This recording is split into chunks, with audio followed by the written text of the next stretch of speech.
James, a 41-year-old architect, had always believed his marriage to his wife, Sophia, 40, was solid. They had been together for 19 years, having met in college, and had built a life that seemed enviable to outsiders. They had 3 children, Olivia, 17, Noah, 15, and Ava, 13. Their days were filled with school activities, family dinners, and the occasional weekend getaway. But one evening, after a quiet dinner at home, Sophia dropped a bombshell. "I need to leave for a while," she said, her voice trembling. Before James could respond, she grabbed her bag and walked out the door. James was stunned. He tried calling her, but her phone was turned off. He reached out to her parents, her siblings, and her closest friends, but no one had seen or heard from her. The children were confused and scared, asking when their mom would be back. James tried to reassure them, but he was struggling to keep his own fears in check. He couldn't understand why Sophia would leave without explanation, especially since there had been no recent arguments or signs of trouble in their marriage. After 3 days of silence, James filed a missing persons report. The police conducted a wellness check and eventually located Sophia at a hotel in a neighboring city. She was safe but refused to come home. When James finally spoke to her on the phone, she was distant and evasive. "I just need time to figure things out," she said, her tone cold and detached. James begged her to come home, to talk things through, but she hung up without offering any explanation. He was left reeling, unsure of what to do next. James's confusion turned to heartbreak when he received a call from Sophia's best friend, Emily. Emily had always been close to Sophia, and she felt compelled to tell James the truth. "Sophia's been having an affair," Emily confessed, her voice heavy with regret. "It's been going on for 4 years. His name was Michael. He passed away last month." James was stunned. Michael was a name he vaguely remembered, a guy Sophia had dated briefly in college. According to Emily, Sophia had reconnected with Michael at a work conference and had been seeing him ever since. The affair had been intense, with Sophia even taking weekend trips under the guise of visiting her sister to spend time with him. Michael's sudden death from a car accident had sent Sophia into a tailspin, prompting her to leave home without explanation. James felt like the ground had been ripped out from under him. He spent hours going through old photos and memories, questioning everything he thought he knew about his marriage. Had Sophia ever truly loved him? Were their happy moments together all a lie? The weight of the betrayal was crushing, and James struggled to keep his emotions in check for the sake of his children. The days following Sophia's departure and the revelation of her affair were a whirlwind of emotions for James. He felt like he was living in a nightmare, unable to wake up. The betrayal cut deeper than anything he had ever experienced. He had always trusted Sophia completely, believing their marriage was built on a foundation of love, respect, and mutual understanding. Now, that foundation had crumbled, leaving him adrift in a sea of anger, sadness, and confusion. James tried to maintain a sense of normalcy for Olivia, Noah, and Ava, but it was nearly impossible. He found himself snapping at the kids over minor things, like leaving dishes in the sink or forgetting to do their homework, and then immediately regretting it. He would retreat to his bedroom, burying his face in his hands as tears streamed down his face. The weight of the betrayal was suffocating, and he struggled to keep his emotions in check. He didn't want the kids to see him like this, but he couldn't hide the pain that was written all over his face. At night, James lay awake, staring at the ceiling, his mind racing with questions. How could Sophia do this to him? How could she throw away everything they had built together? He replayed their entire relationship in his head, searching for signs he might have missed. Had she been unhappy? Had he neglected her in some way? He couldn't find any answers, and the uncertainty only made things worse. He felt like he was losing his grip on reality, unable to trust his own memories or judgment. Sophia's parents, who had always been close to James, reached out to him, but their tone was defensive. They acknowledged Sophia's affair but urged James to be understanding and give her time to come to her senses. Their lack of outrage only fueled James's anger. How could they downplay the pain Sophia had caused? He felt utterly alone, with no one to turn to for support. His own parents lived across the country, and his friends, while sympathetic, couldn't fully understand what he was going through. The emotional toll was severe. James began to experience waves of depression, rage, and overwhelming sadness. He questioned everything about his marriage, their shared history, and the years they had spent together. He struggled with feelings of inadequacy and betrayal, unable to reconcile the woman he thought he knew with the one who had been living a secret life behind his back. At the same time, he was faced with the responsibility of taking care of their children, who were unaware of the full truth. His mental health deteriorated as he faced sleepless nights and moments of intense emotional breakdowns. One evening, after putting the kids to bed, James broke down completely. He sat on the kitchen floor, sobbing uncontrollably, his body shaking with the weight of his emotions. He felt like a failure, as a husband, as a father, as a man. He had always prided himself on being strong and dependable, but now he felt weak and broken. He didn't know how to move forward, how to pick up the pieces of his shattered life. In the midst of his despair, James realized he couldn't do this alone. He reached out to a therapist who helped him process his emotions and develop coping strategies. Slowly, he began to regain a sense of control over his life. It wasn't easy, and there were many setbacks along the way, but he knew he had to keep going for himself and for his children. As the days turned into weeks, the absence of Sophia began to take a toll on the children.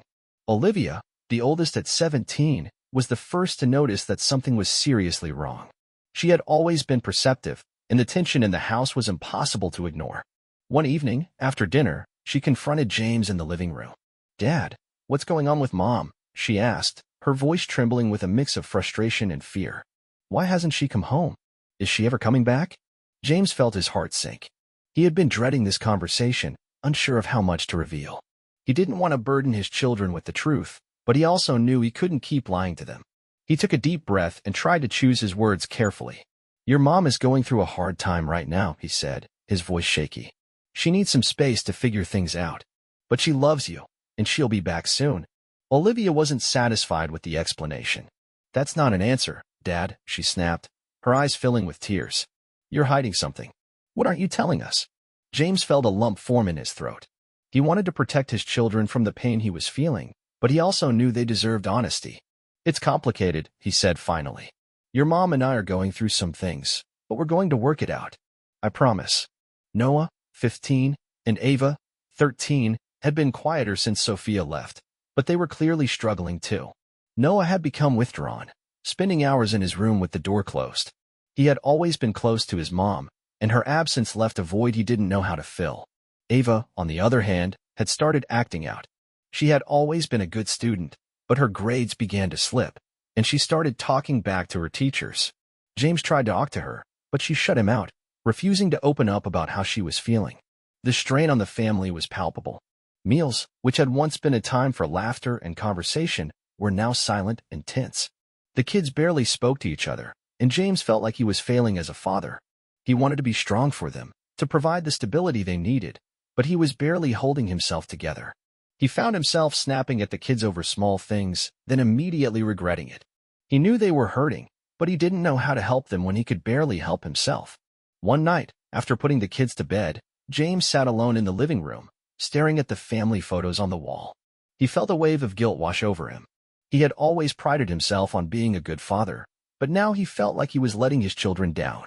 They needed their mother, and he couldn't give her back to them. He felt powerless, unable to fix the situation or ease their pain. The next day, James decided to take the kids out for a day trip to the beach, hoping it would help lift their spirits. For a few hours, they laughed and played together, and it felt like old times. But as the day came to an end, Ava looked up at James and asked, "Do you think Mom will come back soon?" James felt his heart break all over again. He knelt down and pulled her into a hug. "I don't know, sweetheart," he said softly. "But no matter what happens, I'm here for you. Always." After nearly a month of silence, Sophia finally returned to her parents' house. James learned of her return through a mutual friend, and his emotions were a tangled mix of relief, anger, and confusion. He had spent weeks agonizing over her absence, trying to make sense of her betrayal, and now she was back, but not home.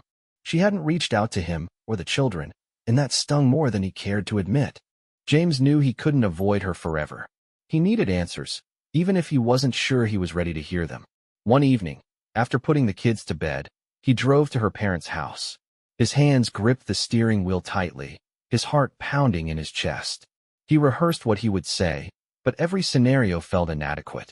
How do you confront someone who shattered your world? When Sophia opened the door, she looked different, tired, almost fragile. Her usual confidence was gone, replaced by a nervous energy. She didn't invite him in, so they stood on the porch, the tension between them palpable. "Why did you come back?" James asked, his voice steady but laced with pain. "The kids miss you."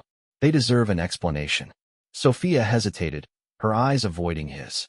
I needed time to think, she said quietly. I didn't know how to face you. Or them. Her words were vague, and James felt his frustration rising. Time to think, he repeated, his voice rising. You left us, Sophia. You left your family. Do you have any idea what that did to us? For a moment, Sophia looked like she might cry, but then her expression hardened. I was bored, James, she said bluntly. I felt like I was stuck in a rut, like my life was passing me by. I needed something more. Her words hit him like a punch to the gut. Bored? Was that all their marriage had meant to her? He stared at her, unable to find the words to respond. Sophia's parents appeared in the doorway, their presence adding to the tension. They urged James to be patient and give her time. But their words only fueled his anger. How could they defend her after what she had done? He turned back to Sophia, his voice trembling with emotion. You don't get to just walk away and then come back like nothing happened. You hurt us, Sophia. You hurt the kids. And I don't know if I can ever forgive you for that. Without waiting for a response, James turned and walked back to his car. His hands shook as he started the engine, his mind racing. He didn't know what the future held, but one thing was clear. Things would never be the same. A few days after James's confrontation with Sophia, her parents reached out to him. They invited him over for a conversation, insisting it was important. James was hesitant. He still felt raw from their last encounter. But he agreed, hoping they might finally acknowledge the pain their daughter had caused. When he arrived, Sophia's parents greeted him warmly, but there was an undercurrent of tension in the air.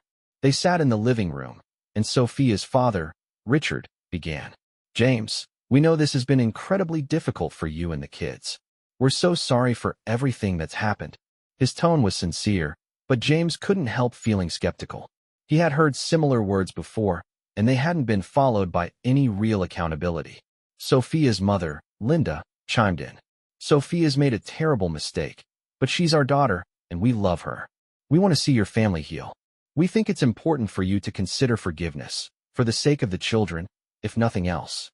James felt his anger rising. Forgiveness, he repeated, his voice tight. Do you have any idea what she's put us through? She left without a word, betrayed our marriage, and now she's back, acting like she's the victim. How am I supposed to just forgive that? Richard sighed, leaning forward. We're not saying it's easy, James. But marriages go through tough times. People make mistakes. What matters is whether you're willing to work through them. Sophia's willing to try. Are you? James shook his head, struggling to keep his emotions in check. This isn't just a mistake. This was a choice she made over and over again for years. And now you're asking me to just move on like it never happened? That's not fair. Linda reached out, placing a hand on his arm. We're not saying it's fair, James. But think about the kids. They need their mother. They need both of you. Isn't it worth trying to make this work for their sake? James pulled his arm away, standing up. I've been thinking about the kids this whole time. That's the only reason I'm still standing. But you don't get to use them as leverage to make me forgive her. This isn't about what's easy or convenient. This is about trust, and right now, I don't trust her. The room fell silent, the weight of his words hanging in the air. Sophia's parents exchanged a glance, clearly unsure of how to respond. Finally, Richard spoke again. We're not trying to pressure you, James. We just want what's best for everyone. But we understand this is your decision. Just think about it, okay? James nodded, though his mind was already made up. He left the house feeling more conflicted than ever. Part of him wanted to believe they were right, that forgiveness was the path to healing. But another part of him couldn't shake the feeling that forgiving Sophia would mean betraying himself. He didn't know what to do, but he knew one thing for sure. He couldn't keep living in limbo. The weeks following the conversation with Sophia's parents were some of the hardest James had ever faced. The weight of the situation pressed down on him relentlessly, and he felt like he was drowning in a sea of emotions. He tried to keep up appearances for the kids, but the strain was becoming unbearable. He found himself snapping at Olivia, Noah, and Ava over the smallest things, only to collapse into guilt and self-loathing afterward. He was failing as a father, and he knew it. One night, after a particularly difficult day, James reached his breaking point. The kids had gone to bed, and the house was eerily quiet. He sat alone in the living room, staring at the blank TV screen, his mind racing. He thought about Sophia, about the life they had built together, and about how easily she had thrown it all away. He thought about the kids, who were struggling just as much as he was, and he felt a crushing sense of failure. He was supposed to protect them, to be their rock, but he was falling apart. Tears streamed down his face as he buried his head in his hands. He felt so alone, so utterly lost. He had always prided himself on being strong, on being the one who could handle anything life threw at him. But this was too much. He didn't know how to move forward, how to pick up the pieces of his shattered life. He felt like he was suffocating under the weight of his own emotions. In that moment, James realized he couldn't do this alone. He needed help, not just for himself, but for his children. The next morning, he made an appointment with a therapist. It was a step he had resisted for weeks, fearing it would make him seem weak, but now he knew it was the only way he could begin to heal. The first session was difficult. James struggled to put his feelings into words, but the therapist, Dr. Patel, was patient and understanding. She helped him unpack the anger, the betrayal, and the guilt he had been carrying. She also encouraged him to think about what he wanted for the future, not just for himself, but for his family. "It's okay to feel lost right now," Dr. Patel said gently. "What you're going through is incredibly painful, but you don't have to face it alone. We'll work through this together, one step at a time." For the first time in weeks, James felt a glimmer of hope. He knew the road ahead would be long and difficult, but he also knew he couldn't keep living like this. He owed it to himself and to his children to find a way forward.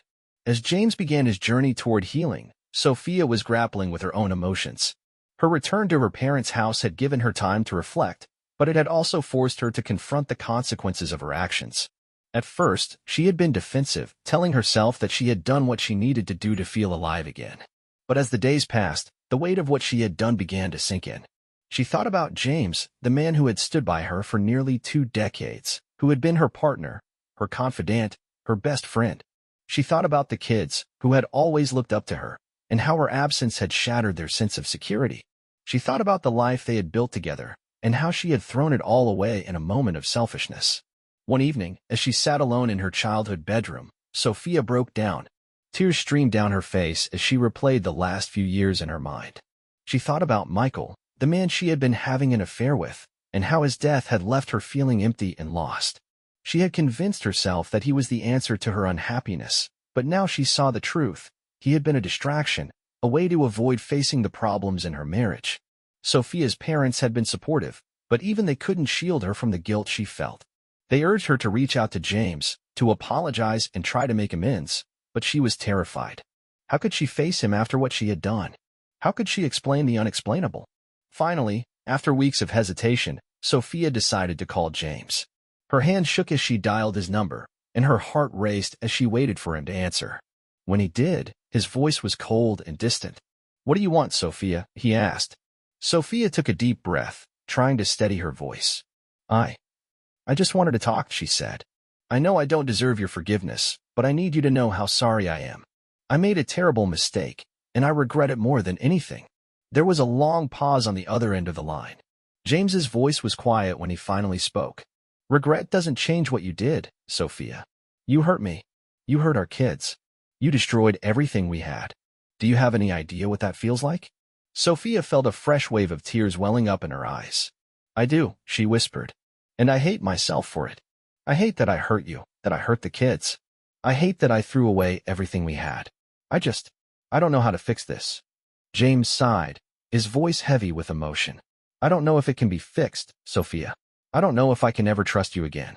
But if you're serious about making things right, you need to start by being honest, with me, with the kids, and with yourself." Sophia nodded, even though she knew he couldn't see her. "I will," she said. "I'll do whatever it takes. I need you to know that I'm sorry. I'm so sorry." After Sophia's heartfelt apology, James found himself at a crossroads. He had spent weeks wrestling with his emotions, trying to make sense of the betrayal and the pain it had caused. Part of him wanted to shut Sophia out completely, to protect himself and his children from further hurt. But another part of him couldn't ignore the sincerity in her voice or the fact that she seemed genuinely remorseful. He knew he had a decision to make, and it wasn't one he could take lightly. James continued his therapy sessions, using them as a safe space to explore his feelings and fears. Dr. Patel encouraged him to think about what he wanted for the future, not just for himself, but for his family. "Forgiveness doesn't mean forgetting," she reminded him. "It means choosing to move forward, even when the past is painful. But it's a choice only you can make. Meanwhile, Sophia began taking steps to rebuild trust. She started by writing letters to each of the children, apologizing for her absence and expressing her love for them. She didn't expect them to forgive her right away, but she wanted them to know that she was committed to being a part of their lives again. She also reached out to James, asking if they could attend couples therapy together.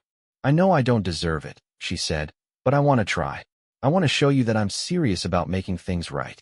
James was hesitant, but he agreed. He knew that if there was any chance of salvaging their family, they would need to work through their issues together.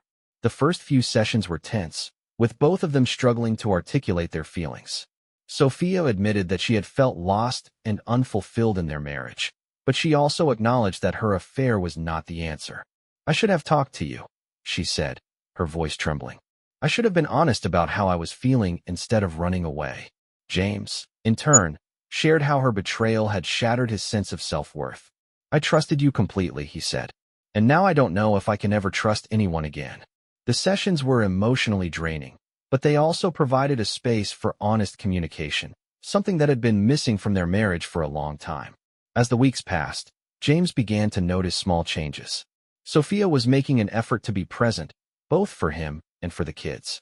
She attended school events, helped with homework, and even started family dinners again. It wasn't perfect. There were still moments of tension and doubt, but it was a start. The children, too, began to respond to Sophia's efforts. Olivia, who had been the most resistant, slowly started to open up. "I'm still mad at you," she told her mom one evening. "But I miss you too." It was a small step, but it meant the world to Sophia. James knew they still had a long way to go. Trust, once broken, wasn't easily repaired. But for the first time in months, he felt a glimmer of hope. Maybe, just maybe, they could find their way back to each other. Months had passed since Sophia's return, and while the road to reconciliation had been far from easy, James and Sophia were slowly finding their way back to each other. The wounds of betrayal were still fresh, and there were days when the weight of what had happened felt overwhelming. But they were committed to rebuilding their relationship, not just for themselves, but for their children. Therapy had become a regular part of their lives. James continued his individual sessions with Dr. Patel, focusing on rebuilding his self-worth and learning to trust again. Sophia, too, had started seeing a therapist to address the underlying issues that had led to her affair.